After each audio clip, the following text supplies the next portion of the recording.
1980년대 중반까지 북한에 비해 절대 열세였던 해군 전력.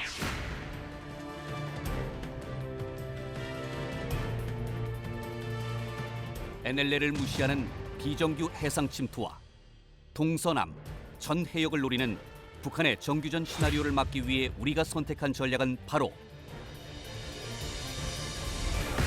독자적인 함정 세력 구축이었다. 그 선봉에서 함정 자주 독립을 이끌어온 고속정 개발,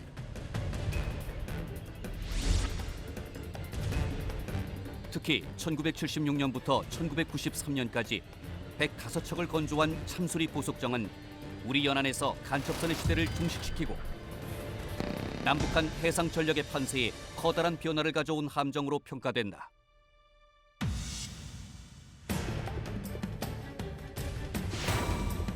전 세계 그 어느 바다에도 존재하지 않는 대간첩 작전을 수행해온 한국 해군은 어뢰 위주로 고속정을 운영해온 미국과 달리 함포 위주의 고속정을 개발, 건조, 운영하며 독자적인 해군 전투력을 발전시켜왔다.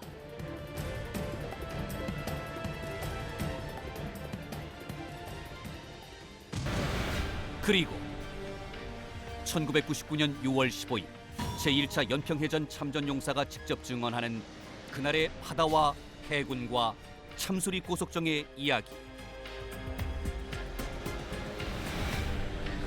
우리가 만든 함정으로 우리의 바다를 지킨다는 대한민국 해군의 자주국방 철학을 실천한 참수리 고속정의 영웅담을 만나보자.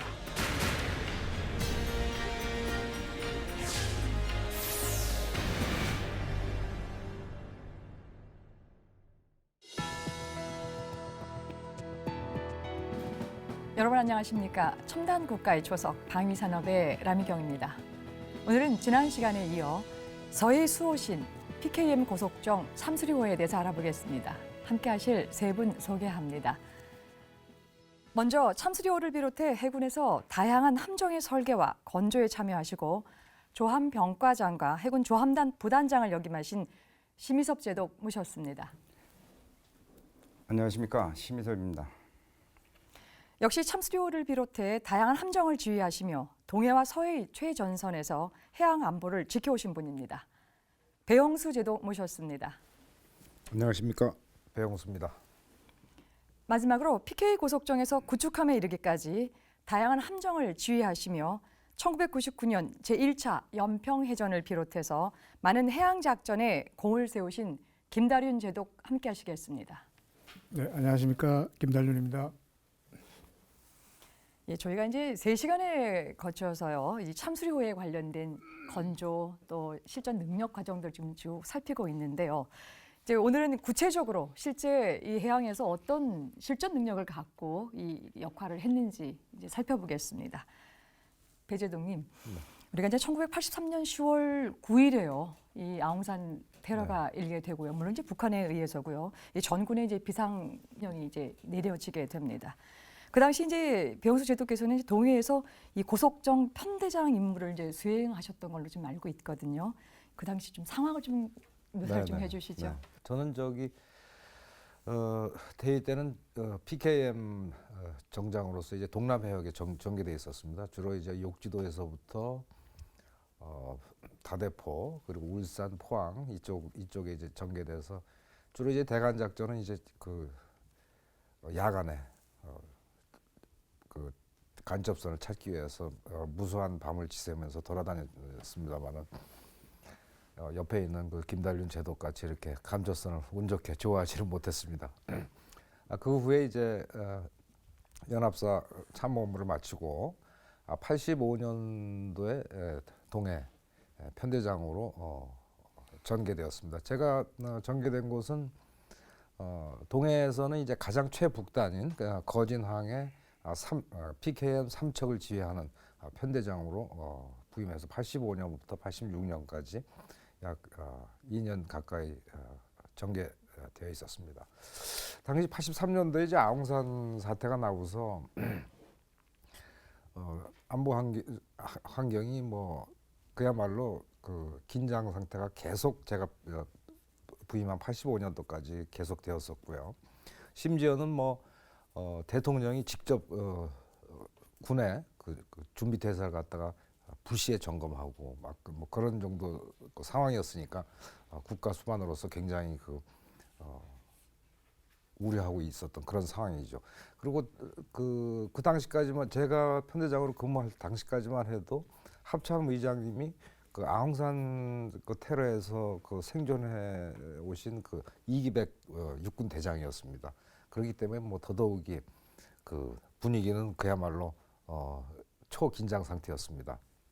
그런데 그 당시까지만 해도 제가 이제 그 거진이 이제 동해에서 기동 타격 세력으로 가장 그 북쪽에 있는 서해로 얘기하면 뭐 연평도나 대청도에 전개해 있는 그런 그 최전방 편대장이었는데 제가 PKM 이제 세 척을 지휘하고 있었지 않습니까?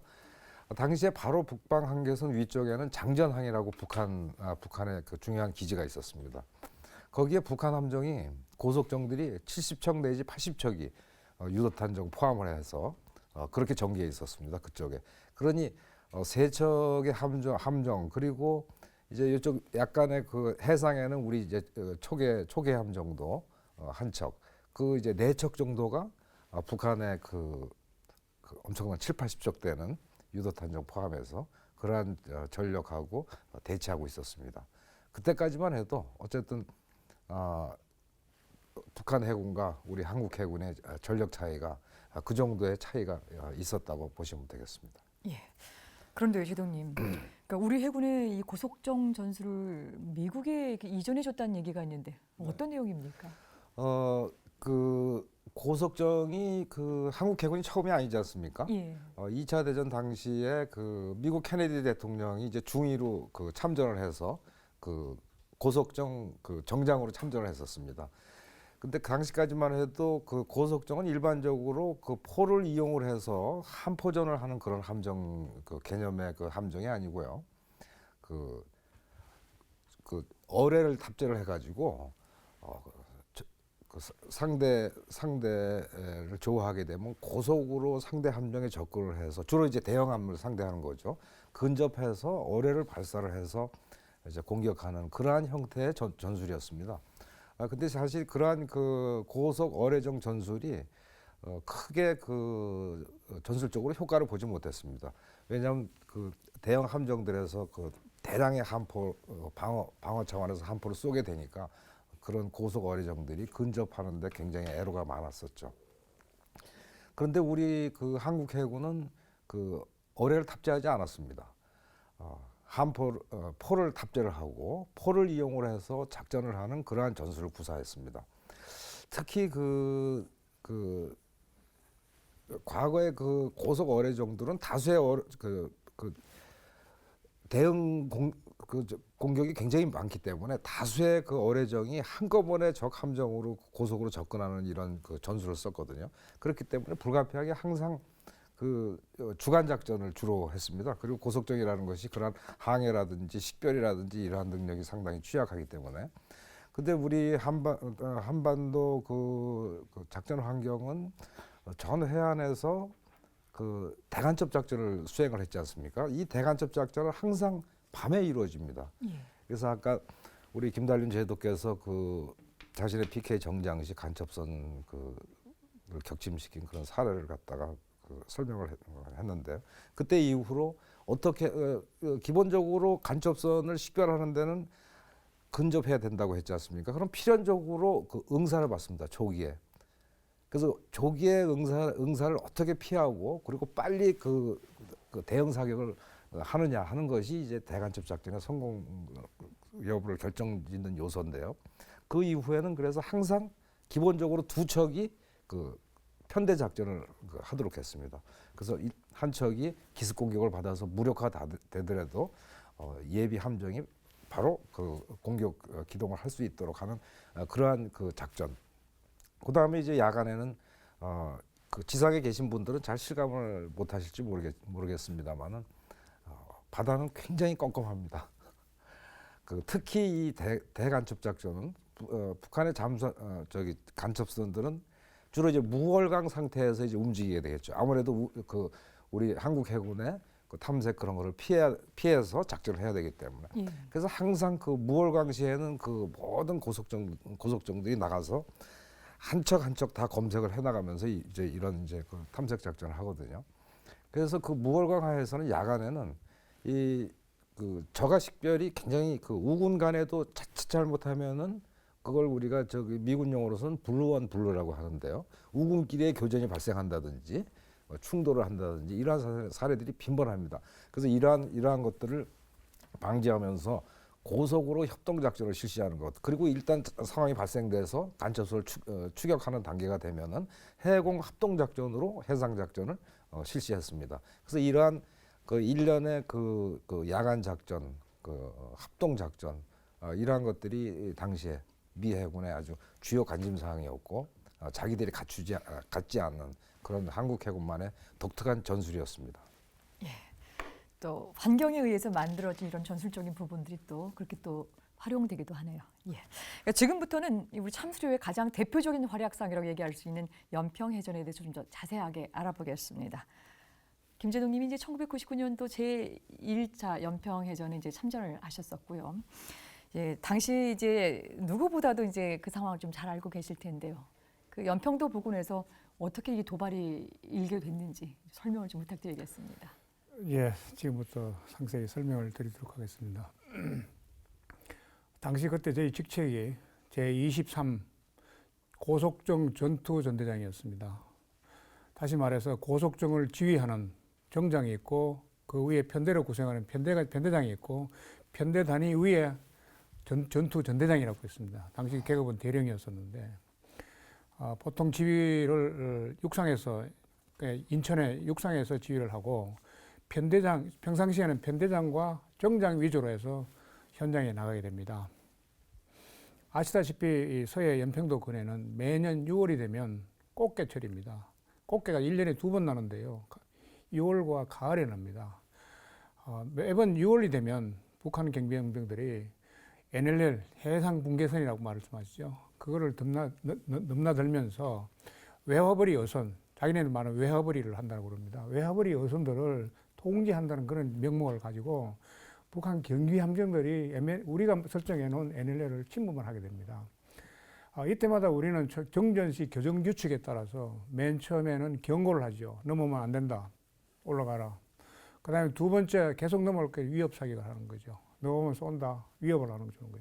세 번째 안 되면 상부에 보고하고 격파 사격을 하도록 교정 규칙이 그렇게 되어 있습니다. 그런데 1999년도의 상황이 어떻습니까? 김대중 대통령께서 햇볕 정책이라는 정책을 세워서 평화로 통일을 하자 하는 그런 정책을 세웠지 않습니까? 이게 이면성이 있는 겁니다. 정치적으로는 평화를 내가면서 바다에서는 전쟁을 해야 하는 그런 양론에 부닥치게 됩니다. 현장 지휘관으로서 상당히 어려운 결심을 하지 않을 수 없는 그런 상태가 그 당시였습니다. 이 연평해전이 어떻게 시작됐는가 하면 매년 그렇게 해오다가 1999년은 좀 더 달랐다는 겁니다. 그날이 6월 6일이었습니다. 현충일 날인데요. 아침에 현충일 참배를 하기 위해서 함대사령관 박정성 제독이야 전대장께 함대 이제 추모비에서 추모를 하고 있는데 함대 상황실에서 낌새가 좀 이상하니 전부 소집을 시킨 겁니다. 다시 다 함대사령관 이왕 전부 다 함대 지부에 상황실에 집결을 해가지고 확인을 해보니 대6척이 한꺼번에 많은 함정들이 내려오는 겁니다. 그래서 함대사령관은 23 고속정 전투전대장인 저를 현장을 내보냅니다. 김달륜 제독이 대령이 현장에 가서 거기에 있는 초계함하고 고속정 편대를 지휘하라 해가지고 나가게 됩니다.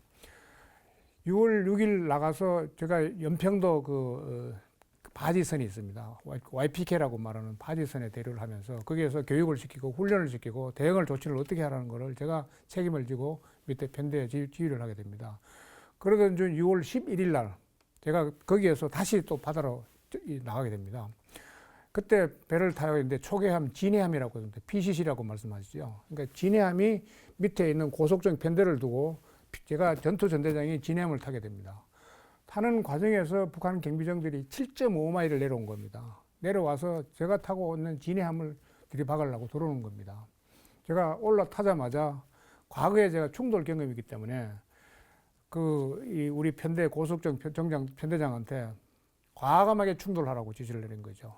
자, 그 이전의 상황을 살펴보겠습니다. 6월 6일부터 계속 북한 경비정들이 내려오고 왔다 갔다 이렇게 선제 사격을 할 수가 없는 입장입니다. 왜냐하면 조금 전에 말씀드렸듯이 적이 쏘지 않는다. 우리가 절대 쏠 수가 없는 겁니다. 왜냐하면 햇볕 정책이라는 게 국가의 정책이 있기 때문에, 그리고 또 이 정전시 교정 규칙에 따라서 먼저 공격을 할 수 없도록 규칙이 그렇게 돼 있어서 어쩔 수 없습니다. 근데 북한 경비정은 내려오지 올라가지는 않지. 어떻게 하겠습니까?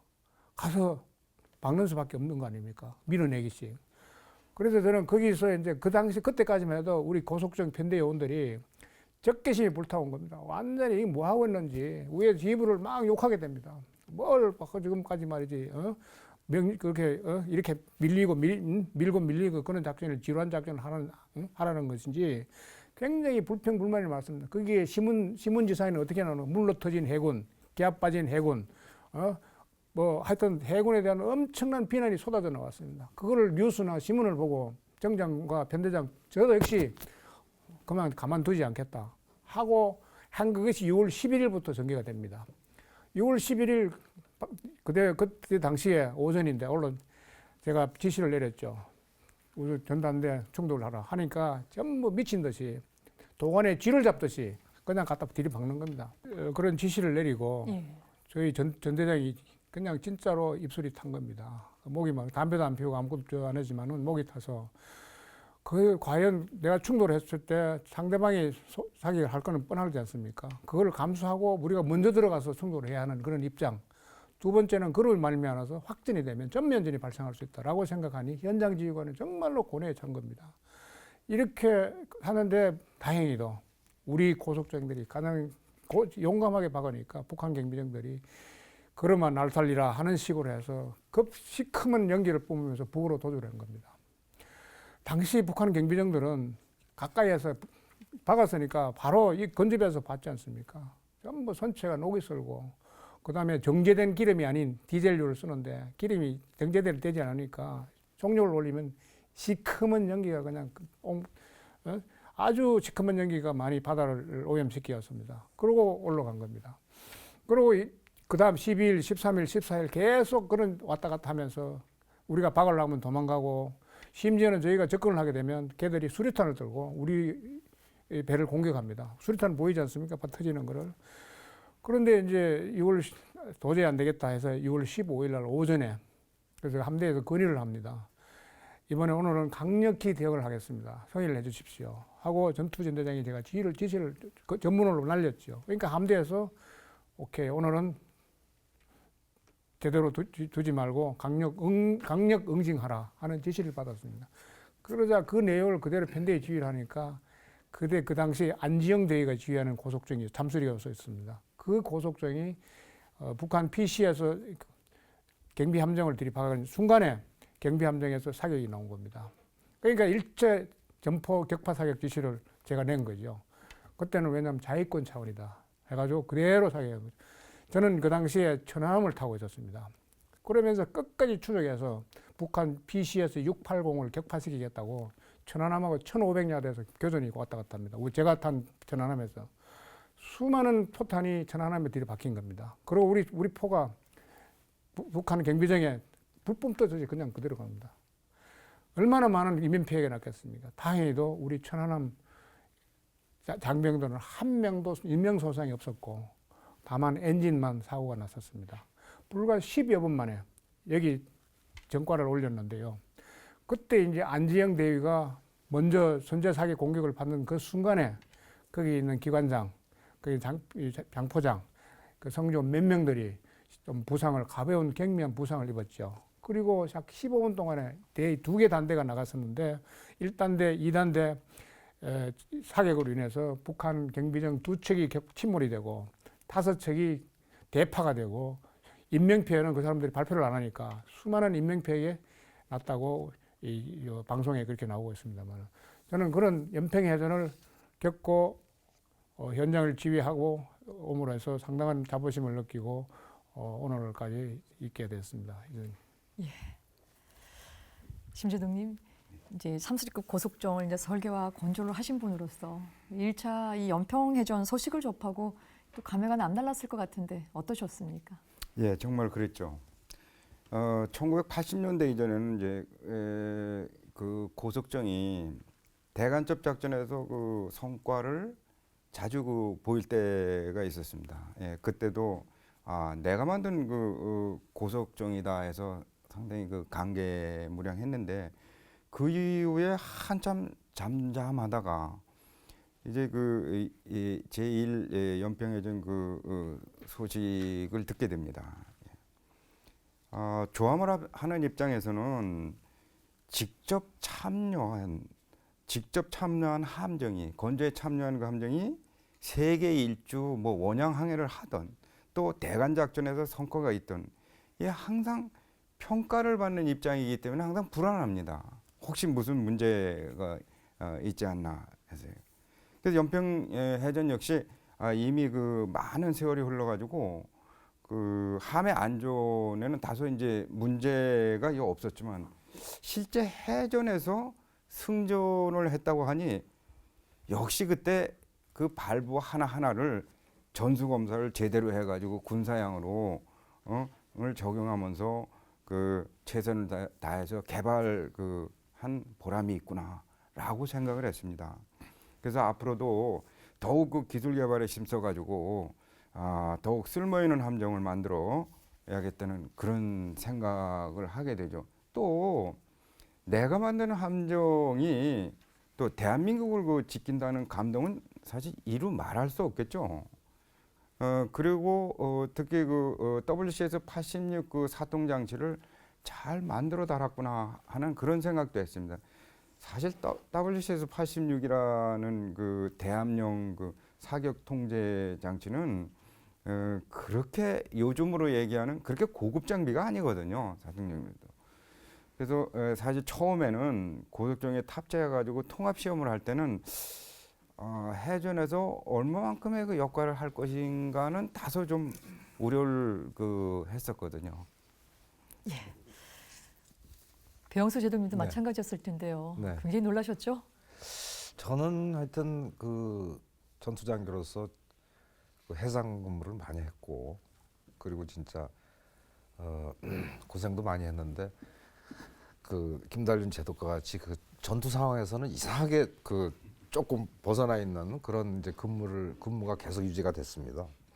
당시 제일 연평해전 때도 저는 그 워싱턴에서 사실은 그 해군 무관으로 근무하던 중에 이 상황이 발생돼서 사실은 그해 10월에 귀국했는데 귀국하자마자 그 약간의 공백 기간 동안에 그래서 그 상황을 좀 심층 있게 개인적으로도 연구를 하고 싶어서 이제 이해함대 가서 여러 가지 이제 대화도 나누고 그런 기억이 납니다. 그런데 사실 이 서해 모든 상황들에 대해서는 그 해군이라면은 그 각종 그 예상되는 북한의 그 도발 양상이지 않습니까? 이런 것들을 그 초급 장교 때부터 지속적으로 연구하고 그것이 계획과 작전 명령으로 발전돼 있고 그걸 가지고 훈련을 엄청나게 많이 해왔습니다. 이럴 때는 이렇게 저럴 때는 저렇게 막 이런 식으로요. 그런데 그렇기 때문에 사실 이 상황이 발생됐을 때도 크게 뭐 개인적으로 놀라지는 않았습니다. 그런데 당시 이 상황이 계속 며칠째 계속 지속되고 있었기 때문에 시간이 갈수록 이거는 심상치 않다. 왜냐하면 결국은 이제 그러한 양측 간의 이제 피로가 조금씩 누적이 되면은 결국은 이제 무력 충돌이 일어날 것이고 작은 무력 충돌이 일어나면은 그 양쪽 남북한이 그 지상에 그 해상 세력은 물론 해상 세력이지만은 그 지상에 있는 지상군이나 또 공군 뭐 이러한 세력들이 그 지역에 그 모든 전력을 집중하고 있기 때문에 자칫 잘못하면은 그 커다란 국지전으로 확산될 우려가 있는 것입니다. 거기에서 이제 사실은 그 지휘관의 현장 지휘관의 고뇌가 이제 담겨 있는데요. 물론 이제 자체 방어권이라는 것이 국제법적으로나 이제 국내법적으로 현장 지휘관에게 공인돼 있는 고유의 권한이지 않습니까? 그러나 그 자체 방어권을 행사하기 위한 그 무력을 행사하는 그 순간은 불가피하게 정치적인 그 요소에 크게 영향을 받게 돼 있는 것입니다. 저는 그 당시에도 그랬고 지금도 그런 생각을 하고 있는데요.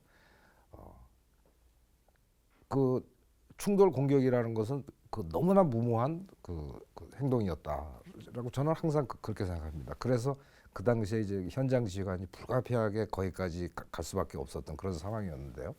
왜냐하면 무엇보다도 그 현장 지휘관한테 그 주어진 중요한 임무는 1차적으로 해군이면 내가 지휘하고 있는 나의 배 플랫폼과 거기에 승조하고 있는 승조원의 생명 보호가 가장 1차적인 그 책임인 것입니다.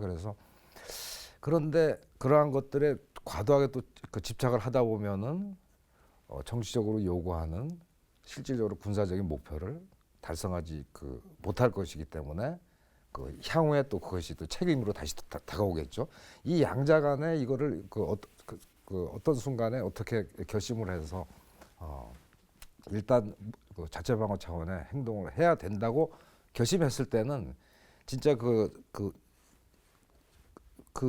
위에 있는 지휘관이나 그 현장에 있는 지휘관이나 그야말로 일사불란하게 순간적으로 움직여야 됩니다. 그 해상 전투라는 것은 뭐 과거와 같이 무슨 몇 시간 진행되고 이런 것이 아니고 현대 해전은 그야말로 말씀하셨지만은 몇 분간에 그것이 그냥 결정이 되는 것이거든요. 잠깐 놓치면은 우리의 피해가 너무 많고 너무 조기에 과도한 행동을 하면은 과도하게 무력을 사용했다고 해서 또 비난을 받을 것이고 하는 그런 어려운 상황일 텐데 제1연평해전은 그러한 것들을 잘 줘야 되고 지휘관이 아주 적절하게 행동을 해서 그리고 현장에서도 우수한 조함술 우리 정장들이 해서 압도적으로 승리한 해전이라고 생각합니다. 무엇보다도 이제 그 지휘관의 그 순간의 어떤 그런 고뇌 또 결정 이런 것들 이후에 이제 결과 책임까지 연계가 되기 때문에 굉장히 이제 그 고통이 심했을 거라는 생각을 좀 갖게 되는데요. 김재동님이 아까는 이제 연평해전 전반에 있어서 차분하게 그 상황을 좀 말씀해 주셨습니다만은 그야말로 이제 생존을 우리가 장담할 수 없는 그런 실전 상황인데 그 안에 있었던 승조원들의 분위기, 승조원들의 심정도 되게 궁금한데 어땠습니까?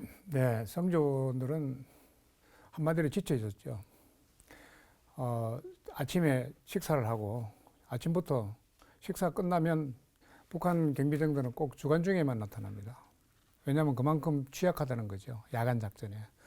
주간 중에 나타나기 때문에 주간 일몰 전까지는 항상 바다에서 아까 말씀드렸던 비상진영으로 해결해야 하면서 그것도 하루도 아니고 그 10 며칠간을 하다 보니까 완전히 적개심에 불타 있은 거죠.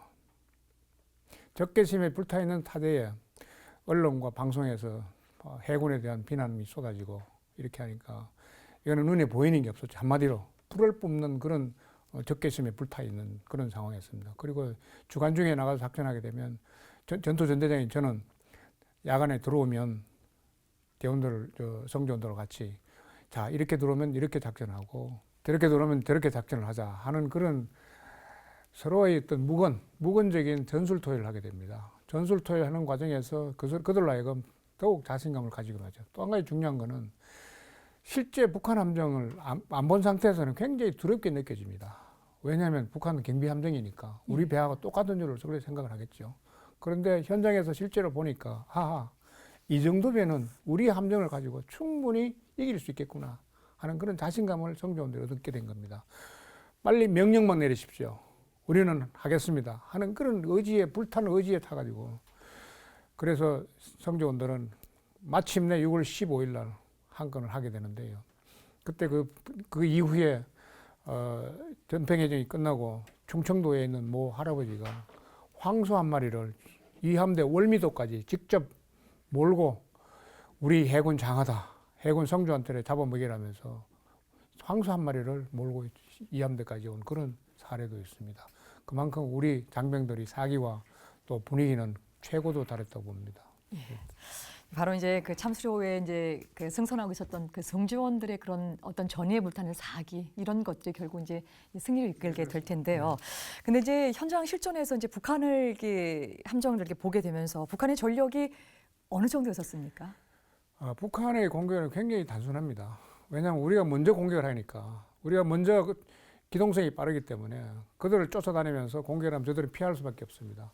그런데 갑자기 바로 충돌하려고 들어가면 자기들이 피하고 그 외에 저 사진에 보면 시커먼 연기를 뿜으면서 우리 함정하고 막 움직이는 장면이 포착이 돼 있지 않습니까? 방송에 많이 나오죠. 예. 그 장면을 천안함에서 제가 그 20mm 그 소니 캠코더를 가지고 천안함에서 그 장면을 촬영한 겁니다. 옆에 가서. 그렇듯이 북한 경비 함정의 성조원들은 일부는 전투를 하고 일부는 밖에 나가서 구경을 하고 있습니다. 구경을 하고 있는 그런 군대입니다. 그래서 그런 거를 현장에서 직접 보고 오니까 이 성조원들은 정말로 자신감을 그걸 보는 순간에 자신감을 얻게 된 거죠. 그렇군요. 심재동님 이제 연평해전 이제 쭉 보시면서 이제 아군과 적군의 전투력 어떻게 평가해 볼 수 있을까요? 예, 1999년 그 1차 연평해전하고 이 연평해전은 NLL 침범을 분사하는 과정에서 전면전으로 가기 전에 해전으로 함포에 의한 국지전으로 시작돼 가지고 그냥 종결된 해전입니다. 함정의 전투력을 평가하기에는 함정의 하드웨어적인 그 성능하고 그다음에 운용 능력인 소프트웨어가 결합돼서 나타나기 때문에 저보다는 배영수 제독이나 아니면 이제 그 김다른 제독이 그 평가하는 게 나을 것 같고요. 다만 함정의 성능으로 그 전투력을 갖다가 분석해 보면은 즉 화력, 즉 무기 체계의 성능과 또 속도에 기인하는 그 기동성을 얘기할 수가 있거든요. 그 당시 북에서 북의 그 전력을 보게 되면은 뭐 200톤급의 그 고속 초계정이 있었고요. 그 다음에 그 80톤급의 그 청진급이 있었고 경비정입니다. 그 다음에 37톤급의 그 고속 그 신흥급 그 어뢰정이 있었고요. 그 다음에 130톤급의 그 상하이 그 투급 연안 초계정, 그 다음에 뭐 400톤급 대청급 경비정 해가지고 한 10여 척이 북의 그 전력인데요. 북의 전력인데 대부분은 1970년대나 그 이전에 소련이나 중국에서 건조해가지고 받은 거, 또 북에서 또 모방 건조한 오래된 경비정이 이제 주를 이루게 되고 무장은 뭐 100mm나 85mm의 그 대전차포, 그 다음에 이건 육상포입니다. 그 다음에 76mm, 37mm, 그 다음에 25mm의 그 수동함포를 설치한 것으로 제가 그 자료를 확인했습니다. 이렇게 되다 보니까 아무래도 이제 조준 성능이 많이 떨어지는 그런 그 무기체계고요. 반면 이제 우리는 참스리급 이제 15일에는 이제 그 5개 편대하고 후방에 지금 말씀하신 대로 진해함, 그 다음에 천안함 이렇게 해가지고 포항급 그 초계정 2척이 그 참여하게 되는데 연평해전에서 그 주역으로 참전하는 그 PKM은 1980년대 말에 건조한 그 후기형입니다. PKM의 그 후기형으로 40mm 그 단연장 그 자동 속사포하고 그다음에 막강한 발사 속도를 자랑하는 발간포가 국산 그 발간포가 그 장착되어 있습니다. 또한 앞서도 그 말씀을 드렸지만 WCS 86이라는 그 사통 장치가 장착이 돼 있어가지고 자동 추적 발사가 가능합니다. 속도 성능에 있어서는 상시 38나트 정도의 그 고속이 가능하고요. 그다음에 상당히 가속 능력이 뛰어난 그 고속정이라고 지난 80회에서도 그 말씀을 드렸죠. 포항급 초계정은 뭐 훨씬 그 강화된 화력은 뭐 말할 것도 없고요. 그래서 그 하한포의 구경으로 봐서는 그걸 화력으로 이제 그 분석을 한다면은 P게임이 다소 좀 약하게 보이지만 북계의 그 주력포인 그 대전첩포는 조준 정확도가 굉장히 떨어지죠. 등치가 그 있는 만큼. 그래서 또한 그 조준 성능도 떨어지지만 또 하나는 북계보다 한 10나트 내의 그 우월한 우리가 속도를 가지고 있거든요. 그러니까 빨리 움직이는 우리에 대해서 대응을 하기는 더더욱이 어려웠겠죠. 그래서 나머지 기관포도 마찬가지입니다. 수성포로서. 그래서 평소에 전비태세 아까 배영수 제독도 말씀을 하셨는데 평소에 그 전비태세 훈련이 굉장히 강화가 돼 있고 또 완전히 그 정신보장이 확 딱 돼 있는 우리 이 해군의 그런 상황에서는 그런 전술 운영 능력이 훨씬 우위에 있다고 보고 하드웨어도 뒷받침하기 때문에 우리의 해군을 능가할 수는 없었다고 판단합니다. 예. 네, 결국 이제 제1차 연평해전은 이제 승리로 이제 마감을 하게 되고요. 결국 이제 지금 이런 자리에서 1차 해전에서 이게 승리를 이끌을 수 있었던 원동력이 뭔가라고 하는 부분을 한번 이제 짚어야 될 것 같은데요. 또 직접 이제 그 전투에 참여하신 우리 김재동님 하고요. 그다음에 이제 같은 지휘관의 입장에 있어서 이제 바라보신 우리 이제 배재동님께서 조금 평가를 해주시죠. 예.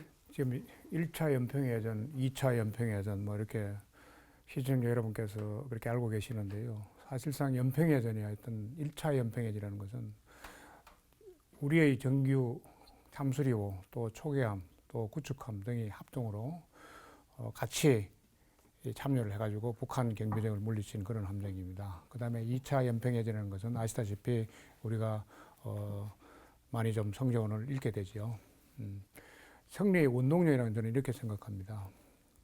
6월이면 해마다 6월이면 꽃게철이 북한 경비정이 내려오니까 당시 전투 전단장이었던 송영무 제동, 9.1의 참모총장이 됩니다만은 그분과 그 밑에 전투 전대장인 김달륜 저와의 어떤 많은 이 전술적인 측면에서 반대적인 측면도 있고 긍정적인 측면에서 싸움도 많이 해가면서 실질적인 이 전술 토의를 성전들 같이 많이 했습니다. 자, 실제 이렇게 말하면 어떻게 할 것이냐.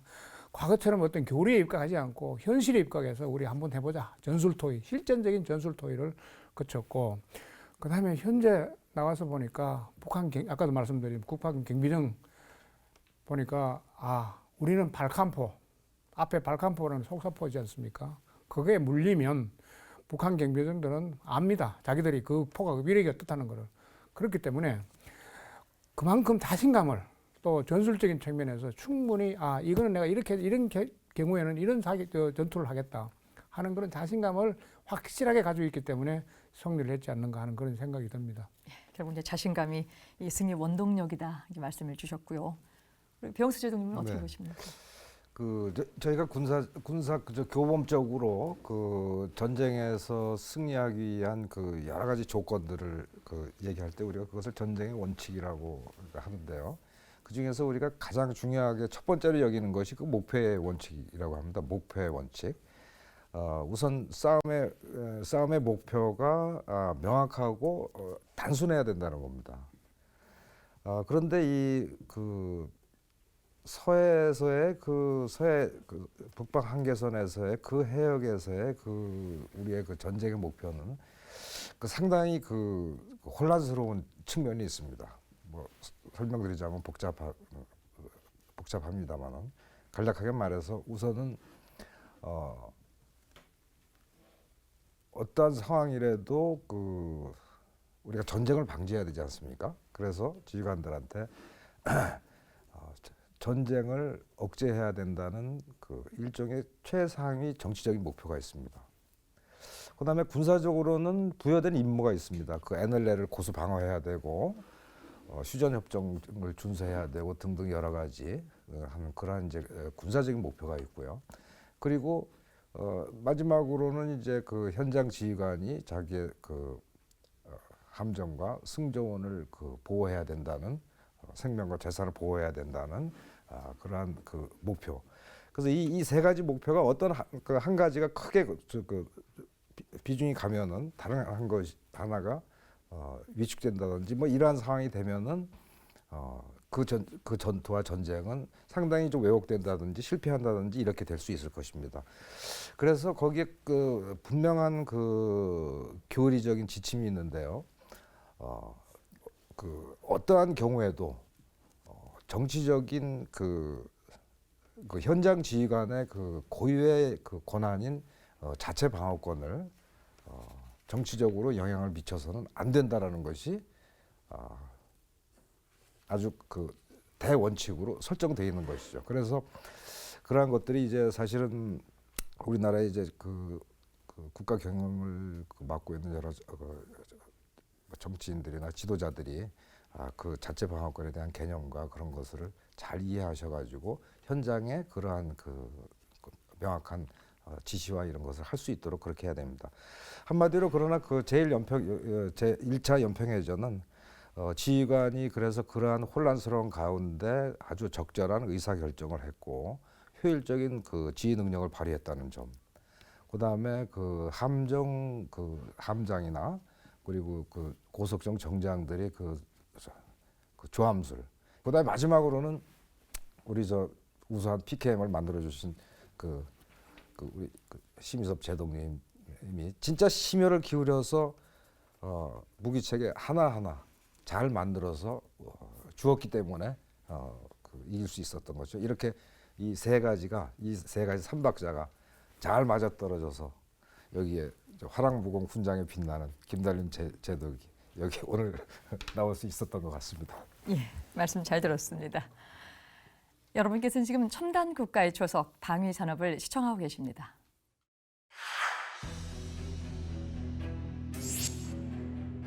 탈북 시인 장진성.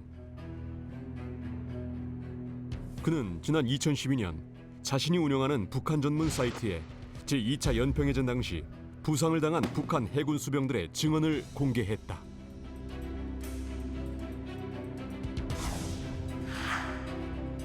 (2002년) 교전 보도가 나온 후 직장에 출근했는데 당 비서가 나 외 3명을 급히 찾았다.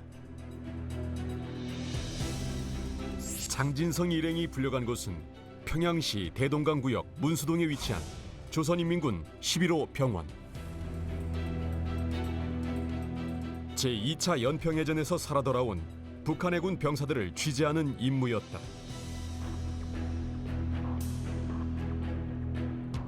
오직 승리만을 기록하는 북한의 특성상 남한 해군을 물리친 영웅담을 들어야 했지만 편하게 이야기하라는 말에 부상병들은 애써 감추고 있던 두려움을 털어놓았다. 저에는 온몸에 맞은 파편이 230개예요. 전번 1차 때 충돌 싸움부터 시작했댔는데 그 애들 철갑이 굉장히 단단해서 우리 배가 찢어졌습니다. 우린 놈들 배에 접근해서 충돌을 시도했지요. 함장이 지시해서 발포도 우리가 먼저 시작했디요. 그런데 놈들 첫 포탄에 함장이 먼저 죽었시요.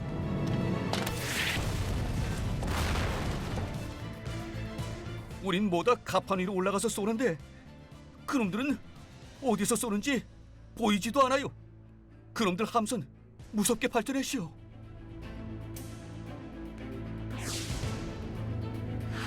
나이 어린 병사들은 영웅 심리에 들떠 있었지만 나이 든 병사들일수록 한국군의 선진화에 당황하고 겁을 먹은 눈치였다.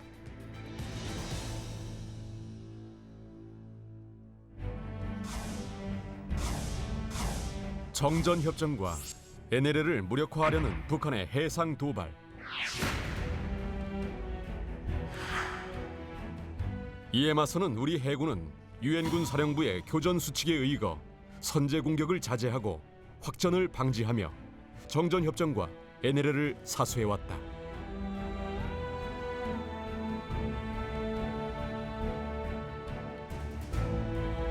혹자는 그러한 우리 해군을 겁 많은 무능력 집단이라 비난하기도 했다. 과연 그럴까?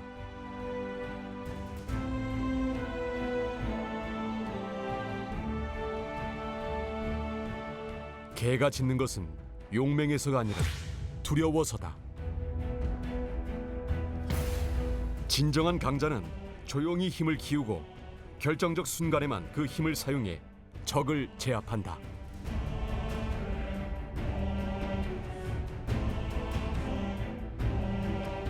북한이 도발하는 동안 우리는 더 위험한 도발을 감행했다.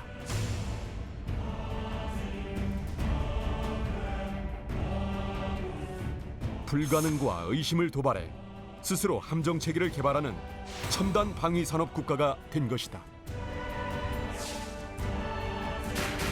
1999년 6월 15일 정전 후 최초의 남북 정규군의 충돌에서 우리 해군이 거둔 압승은 두려움에 짖는 개와 진정한 맹수의 차이를 보여주는 사례이며 함정 자주 국방을 이룩한 우리 해군과 방위 산업의 쾌거인 것이다. 네, VCR 영상 잘 봤습니다. 우리가 이제 전투는요, 이제 국가 안보를 지킴과 동시에 우리가 갖고 있는 무기체의 성능이 어느 정도 되느냐라고 하는 또 시험을 해볼 수 있는 중요한 또 전장이 또 될 수가 있기도 합니다. 김재동님, 이제 1차 연평해전에 이제 참전한 이제 지휘관으로서요, 이제 실전에서 이 그 참수급 이제 고속정을 이제 계속 운용해가는 과정에서 좀 어땠는가, 뭐 이런 부분들 좀 평가를 좀 한번 해주시죠. 우선 장단점을 좀 평가를 하게 된다면 우선 장점은 지금까지 말씀을 하셨고요. 단점이라는 것은 제가 보니까 참수리호라는 것은 전부 외부 갑판상에서 전투를 하게 됩니다. 사람의 어떤 심리랑이 그렇습니다. 이 공간에 있는 안에 밀폐된 공간에 작전을 하는 거고, 그 다음에 외부 갑판상에 작전하는 거, 이건 심리적인 상태가 굉장히 불안과 이 안정의 차이점이 나타날 수 있다는 거죠. 다시 말해서 밖에서 전투를 하게 되면 안정적인 상태에서 적을 조준해가지고 사격을 할 수가 심리적으로 상당히 약할 수밖에 없다는 것입니다. 그리고 이번 전투를 연평해전이 끝나고 우리가 강력히 건의한 게 뭐냐면 그러니까 지휘관과 그다음에 함수 부분을 좀 더 보강을 해달라 하는 것을 우리가 조합에다가 건의를 한 바가 있습니다. 그리고 장시간 작전이 상당히 그 야간 작전과 장시간 작전이 취약하다는 걸 조금 이미 말씀을 드렸기 때문에 그 부분에 대해서는 더 이상 길게 말씀을 드리지 않겠습니다. 이상입니다. 예, 잘 들었습니다. 저희가 이제 참수리급 고속정이 이제 99년도에 이제 1차 이제 그 연평해전을 치르고요. 바로 이제 이어서 2002년도에 2차 연평해전, 그다음에 2009년도에 이제 대청해전을 또 치르게 되는데요.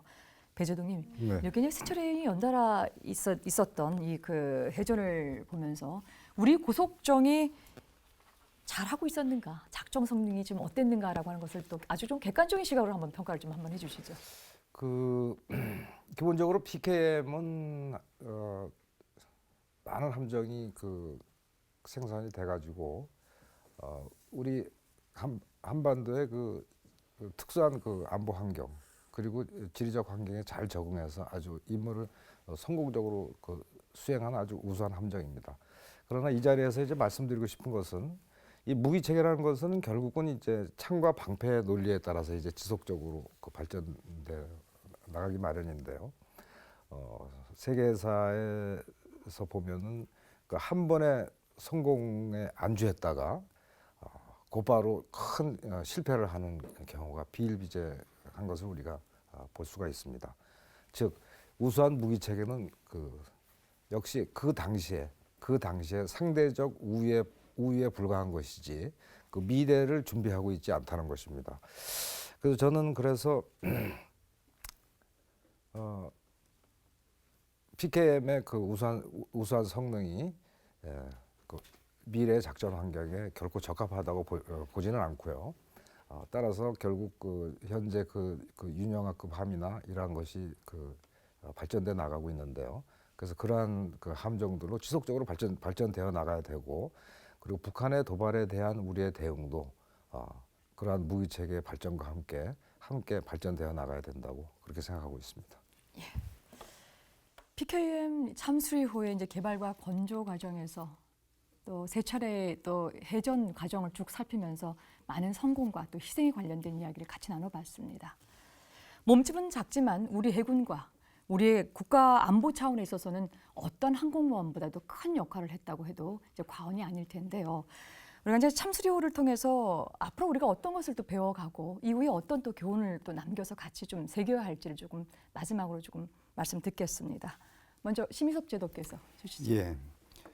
참수료 그 고속정은 연평해전 이후에 이 고속정에 대한 그 전반적인 문제점을 갖다가 진단을 합니다. 진단을 해서 여러 가지 보강책을 적용을 해서 전투력 개선을 합니다. 뭐 간단하게 말씀드리면은 노천 갑판의 그 양현의 그 보강, 다음에 기관실 발전기실의 보강, 다음에 소총수의 앞에 방탄판 그 제작, 그다음에 기관포의 성능을 M60에서 K6으로 그 보강해서 설치를 합니다. 사실은 추가로 해서 이런 그 조치를 하는데 여기서 우리가 배운 것은 이러한 점을 미리 우리가 예측을 해가지고서 조함에 반영을 해야 되는 게 아닌가 하는 그런 그 교훈을 갖다가 하나 얻었습니다. 그리고 결국은 이렇게 보강을 한다 해도 그 참수료의 그 고질적인 그 문제점인 무장 보강에는 한계가 있는 거거든요. 그래서 새로운 함정을 개발하게 되는데 이것이 이제 윤영하급 유도탄 고속정이 됩니다. 그래서 2008년에 취역을 하게 되고요. 그다음에 윤영하 하면은 앞에 함교의 창이 전부 방탄 유리로 보강한 것으로 알고 있습니다. 또 이제 한 가지는 짚고 넘어가야 할 한 가지가 있는데요. 해외 구매나 기술 도입 건조를 하지 않고 우리 스스로 설계 건조해 가지고 실질적인 해상 전력을 건설했다는 데 대해서는 굉장히 중요한 교훈이죠. 이로써 조함의 자주 국방을 훨씬 앞당길 수 있었다는 그런 값진 교훈을 갖다가 얻었습니다. 비록 100점짜리는 안 된다 하더라도 국내 기술진에 의해 가지고서 개발해 가지고 성공하고 또 실전에서 성과를 올리는 성과를 올리는 그 함정의 길이, 즉 조함의 길이 조함의 지름길이다. 저는 이제 이렇게 생각합니다. 여러 가지 문제가 있었겠지만 또 여러 가지의 사정이 있었겠지만 이제야 국내 개발에 착수하는 잠수함도 좀 더 일찍 국내 개발을 시도했다면 더욱 조기에 잠수함의 국산화를 성공하지 않았을까 하는 그런 생각을 해봅니다. 예, 알겠습니다. 이번엔 배영수 제도께서. 네. 아무래도 전투 장교이기 때문에 뭐 정치적이고 군사적인 그런 결론을 좀 내리고 싶은데요. 잘 뭐 아시다시피 프로이센의 군인이자 군사 전략가였던 크라우제비치가 전쟁은 정치적 목적을 달성하기 위한 수단이다라고 이렇게 정의한 바가 있습니다. 저는 서해 접적해역에서 계속되어 온 북한의 도발에 대한 참수리 고속정의 희생적인 전투에 대한 이해가 올바른 정치를 통해서 국민들한테 올바르게 전달이 될 때 우리나라의 국가 안보는 더욱 튼튼해진다고 생각합니다. 군사적으로는 앞서 언급했듯이 한 번의 성공으로 결코 만족해서는 안 된다. 지속적으로 혁신적인 발전을 위해서 노력을 습성화하고 제도화해야 된다. 방금 전에 심미섭 제동이 말씀하셨다시피 이러한 앞서가는 행위는 항상 모험적이고 위험이 따르긴 마련입니다. 그래서 항상 성공할 가능성이 있는 그러한 무기 체계를 개발할 것이 아니라 좀 더 혁신적이고 모험적이고 위험도가 높은 그러한 과감한 도전을 해야 되겠다라고 말씀드리고 싶습니다. 고맙습니다. 자, 마지막으로 김다륜 제도께서. 예, 마지막 기회를 줘서 고맙습니다. 아시다시피 지금까지 고속정은 1973년부터 오늘 2016년까지 우리 해군에서 연안 경비 함정으로 주력 세력으로 활동을 하고 있는데요. 북한 해군 전술이 변하지 않는 한 저는 우리 잠수리도 변하면 안 된다고 봅니다. 변한다는 뜻은 뭐냐면 잠수리에서 다시 윤영하급으로 또 배를 건조하고 이렇게 되는데 북한의 특수목적 작전부대가 있습니다. 특작부대라고 말씀을 하는데요. 그 새들이 유사시에는 어마어마한 세력들이 내려옵니다. 연안으로 딱 붙어서 내려옵니다. 그러면 그거 연안으로 잡을 수 있는 게 뭐겠습니까? 참수리 같은 소형 고속정이 수밖에 없습니다. 따라서 우리 해군, 대양 해군이라고 해서 무조건 큰 배, 또 큰 길로 갈 것이 아니라 작은 배, 작은 길로 갈 수 있도록 좀 해야 되고, 마지막으로 제가 부탁하고 싶은 것은 참수리호 성조원들이 지금까지 말씀드렸지만 굉장히 열악한 환경에서 생활하고 있습니다. 그저 전투에서 승리는 하고 또 전투에서 실패는 하고 그 결과만 보지 마시고 그 과정이 어떠한가를 국민 여러분께서 좀 상세하게 짚어봐 주시고, 또 우리 해군의 관련 분들은 많은 관심을 가지고 참수리 성조원들의 용기를 얻을 수 있도록 해줬으면 좋겠습니다 하는 말씀을 드리고 싶습니다. 오늘 세 분 좀 말씀 정말 감사히 잘 들었습니다. 적의 도발을 온몸으로 저지한 서해에 수호신 참수리호와 그 승조원들. 그들의 투혼 이야기 다음 함정 개발로 이어가겠습니다. 끝까지 함께해 주셔서 고맙습니다. 안녕히 계십시오.